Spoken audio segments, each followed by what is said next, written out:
नमस्कार दोस्तों, आप सभी को रंगों के पावन पर होली की बहुत बहुत बधाई और शुभकामनाएं। होली अपने समाज के लिए बहुत महत्वपूर्ण त्यौहार है और ये सदियों से मनाते चले आ रहे हैं। लेकिन अभी पिछले कुछ समय से देखने में आ रहा है कि होली के जो मनाने का तरीका था वो बदल रहा है। जो खासकर गांवों के पर्दे से होता था होली का, वो अभी गायब दिखता है। यानी कि जिस तरह से सुबह से शाम तक लोग होली खेलते थे, प्यार से मिलते थे, वहाँ अब ज़्यादातर सन्नाटा देखा जा रहा है। खासकर अगर हम गाँवों की बात करें तो हाँ, शहरों में कुछ लोग इसको अभी हर्षोल्लास के साथ मना रहे हैं। लेकिन देखिए, जिस तरह से हम पहले मनाते आए हैं होली को, हमें इस तरह से अभी मनाना चाहिए। तो ये ऐसा मेरा सोचना है। बाकी देखिए, होली की बहुत बड़ी मान्यता भी है और बहुत पुराना इतिहास है मनाने का। लेकिन होली को हम क्यों मनाते हैं उसके बारे में थोड़ी सी बात करते हैं। इसके बारे में कुछ पौराणिक कथाएं प्रसिद्ध हैं, जिसमें से एक प्रहलाद भक्त और होलिका की पौराणिक कथा है। कहते हैं कि प्रहलाद भक्त हमेशा भगवान की भक्ति करते थे, जो कि उनके पिता हिरण्यकशिपु को पसंद नहीं थी। इसलिए उन्होंने हिरण्यकशिपु ने प्रहलाद को मारने के लिए अपनी बहन होलिका का सहारा लिया। होलिका को यह वरदान प्राप्त था कि अग्नि उसको जला नहीं सकती। तो होलिका ने हिरण्यकशिपु के कहने पर प्रहलाद भक्त को अपनी गोदी में बिठाकर अग्नि में प्रवेश किया। लेकिन कहते हैं कि जिसके साथ में भगवान हो उसको कोई मार नहीं सकता। और अंत में पता चला कि होली की मृत्यु हो गई, होली जल गई, होलिका जल गई और प्रहलाद भक्त सुरक्षित सुरक्षित बाहर निकल आए। तो ये देखिए, बुराई के ऊपर अच्छाई की जीत का भी प्रतीक माना जाता है।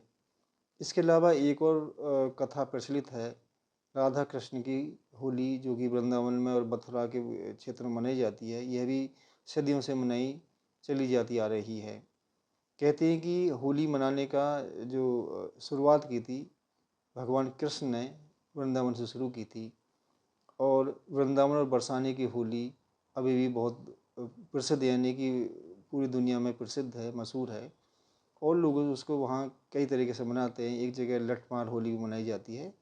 और वहाँ पर देखिए, अभी से मतलब 15-20 दिन पहले से ही होली होली अलग अलग रूप में शुरू हो जाती है। कहीं फूलों की होली मनाई जाती है, कहीं गुलाल उड़ाकर होली मनाई जाती है और मंदिरों में होली मनाई जाती है। यानी कि पूरा जो मथुरा क्षेत्र है, होली के 15 दिन पहले से ही पूरा रंग में हो जाता है, प्रेम के रंग में समा जाता है।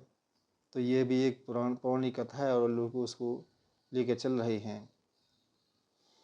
तो देखिए, इसके अलावा होली हम खेलते हैं, अवश्य खेलें, मनाएं।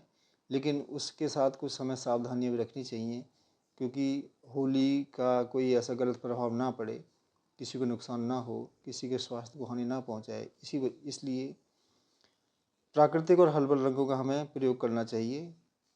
और हमें ध्यान रखें कि जो हमारे आँख हैं, मुँह हैं, उनको उनमें रंग ना जाए। खेलने से पहले त्वचा पर हम तेल लगा सकते हैं, जिससे कि त्वचा को नुकसान ना पहुँचे। किसी पर हम ज़बरदस्ती रंग या फिर गुलाल ना लगाएं। हम देखिए, जिन लोगों को जानते हैं उनके साथ ही हम होली खेलें तो ज़्यादा सही रहता है। और नशा करके हम वाहन ना चलाएं। यानी कि देखिए, हम लोग नशे से हम लोगों को बचना चाहिए। अब होली के बहाने कई लोग ना नशा इतना ज़्यादा कर लेते हैं कि समस्या होती है, तो उन चीज़ों से बचें। हम प्यार से लोगों से मिलें और होली मनाएं। होली हमें सिखाते हैं कि जीवन में प्रेम, भाईचारा और सकारात्मकता का रंग हम लोगों को मिलकर भरना चाहिए।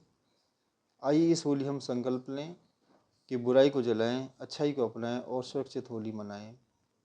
आप सभी को होली की एक बार फिर से बहुत बहुत बधाई और शुभकामनाएं। धन्यवाद। जय हिंद। भारत माता की जय।